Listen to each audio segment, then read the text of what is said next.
Hey guys, it's me Carol. Welcome back to my YouTube channel, or welcome if you're new here. Today I have a really exciting video because I'm going to be reading again like a favorite booktuber of mine. So if you didn't know, I have a series here on my channel where I read celebrities' favorite books, but I also decided to try out some booktuber favorites, and I read like uncarley. I'll link that video in the cards if you guys are interested. And then in the comments I asked you guys to let me know which booktuber I should read like next, and I got tons of requests to read like Emmie here on booktube. And today we're going to be reading like Emmie then. Emma is just one of my favorite booktubers. I knew it was a long shot, but I DM'd her on Insta and I was like, hey girl, hello, could you send me a list of your 3 favorite books? I would love to read like you for a video. I got a notification and she answered my DM.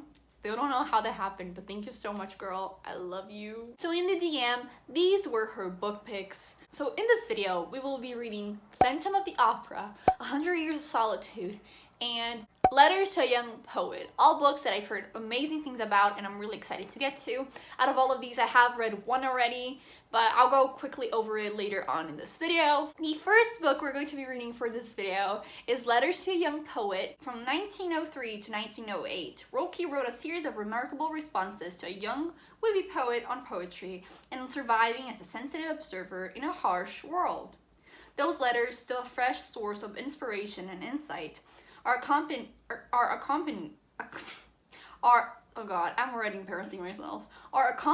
here by a chronicle of Rilke's life that shows what he was experiencing in his own relationship to life and work when he wrote them. She also mentioned it on her channel. I'll put a little snippet. This is one of the books that I would recommend to everyone, everywhere on the planet. So yeah, let's do this. I'll take you guys along with me and we'll see how this goes.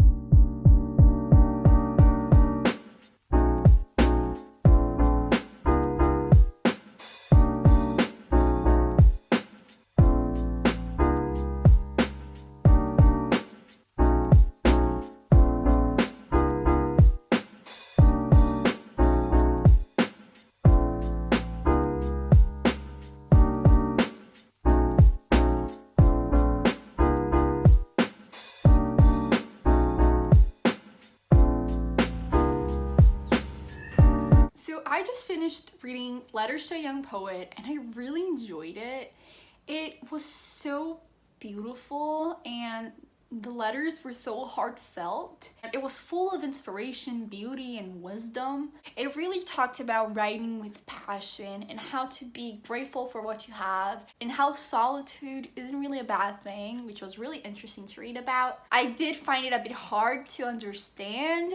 I don't know if it was my translation because they did translate it from German, but some things I do feel like were a bit lost for me as I didn't fully understand because the language is so hard and classy, like old school. The only thing I really wanted though was to have both lettered, so like we only read his responses to some letters he received. I think it would have been really interesting if we could read it both ways. So what was the letter before he answered it, you know, if that makes sense? I'm gonna give this 4 stars, but it was still really good and I still had a great time with it. I'll be back soon. Hey guys, I'm back and today I'm going to be talking about the book I've already read, and that book is 100 Years of Solitude by Gabriel Garcia Marquez. I do have a video where I do talk about this book. It was in my Reading Like Jess from Gilmore Girls video. I'll link that in the cards if you guys are interested. But this is a multi-generation story and it also has magical realism in it.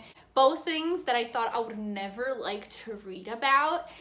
I am not the biggest fan of chunky classics, but I read this for that video and I can really say that this is one of my all-time favorite classics ever. Before I get to my review though, let me include the little snippet where she mentioned this on her channel. This is the #1 best book of the year of 2020. I am so happy about it. I can't wait to read more of Marquez. So this is a story about a family who lives in a very small town. The little town is called Macondo, I think. Yeah, Macondo. I thought this book was gonna be really boring. It took me a while though to get used to the writing style as it's really fancy schmancy, but after like I want to say the first 100 pages, things started to flow in this book, and it wasn't boring at all. It was really interesting, and I was really invested. So invested that in the end I cried, which doesn't really happen often with classics. So I'm really glad that she said this is one of her favorites, because I do love this book. The only thing that's really hard about this book is that mainly all the men have the same names. I kid you not. So this is their family tree. I don't know if you can see this. All of them have the same name almost. It's really confusing at times to understand who's who and what's happening. What I would say and how I would recommend you to read this book is to not focus on the little details like that. I would just try to go with it, and maybe have like a little paper by your side where you write everything down so you're not really confused. But I was personally really confused. Well, I thought I was confused throughout this whole story, but in the end it all came together and it all made sense. So I really enjoyed this book. If you want more of my thoughts, make sure to check out that video, because I do go a little bit more in depth there. But my rating for this book was 4 stars. It was really, was it 4 or was it 5? I don't remember now. I'll put it on the screen, my real rating. And I feel like a lot of people don't read it because they're scared of it like I was. But just push through it. I swear it's worth it. And it was so good. And this cover, so aesthetically pleasing. Hello. So yeah, if you don't like the book, just buy it for the cover. No, I'm kidding. Try it out. It's really good. This was the second book that Emma recommended, and I'm really loving her books so far. They're so good. And I can't wait to read the last one. So I'll see you guys soon, and we'll read that together. I'm back, and today we're going to be reading, sadly, the last book for this video. It's The Phantom of the Opera by Gaston. Is it Gaston? Gaston? Leroux? I'm gonna say it like the movie Ratatouille. Gaston. Is that how they say it? Gaston?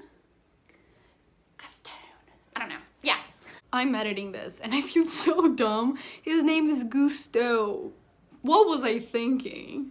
Look at this cover. What? This is the Collins Classic Edition, and I'm obsessed with it. Before we get to what this book is about, here's a little snippet where she mentioned this on her booktube channel. It is my favorite book it's my favorite novel of all time. I really had to put it on here because it couldn't not be on here. It felt wrong, and that is The Phantom of the Opera by Gaston Leroux. Hi. So apparently it follows this girl named Christine who works in the Paris Opera House, and inside this opera house apparently there's a ghost. Like that's the rumor of it. I'm not spoiling because it's right here. Apparently Christine becomes friends with this ghost and he teaches her how to sing, but he becomes obsessed with her, and apparently a lot of really horrible things happen after that.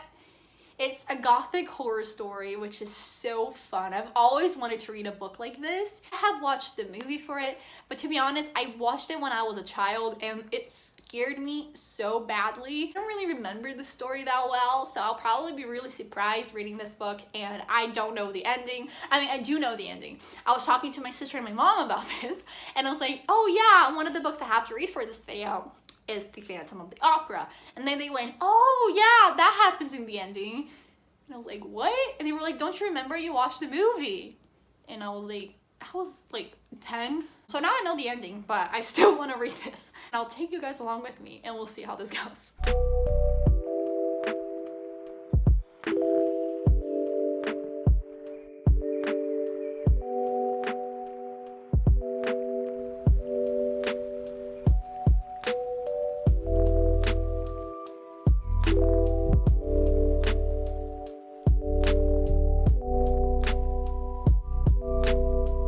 I loved it so much. This was amazing, incredible, hands down. It took me a while to get used to it though, because the writing style is a bit old school, like all of these books. Yeah. After getting used to it, I was so invested in the story and I just didn't want to put it down. I wanted to see wherever this was going. And oh my god, this gave me creepy thriller vibes. Like, I feel like this is a perfect book to start in the classics genre if you're a fan of thrillers, because opera ghost is a stalker. So if you like reading about stalkers falling in love, this sounds fun.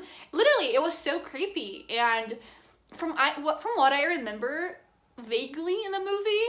He wasn't supposed to be this annoying. I found the opera ghost to be really annoying. And I thought that he was just like chill. I really wanted to see where the story was going and the atmosphere this book gives. You feel like you're in Paris Opera House with them, and like they describe the wind and the weather, and you feel that cold. It's just so good. The ending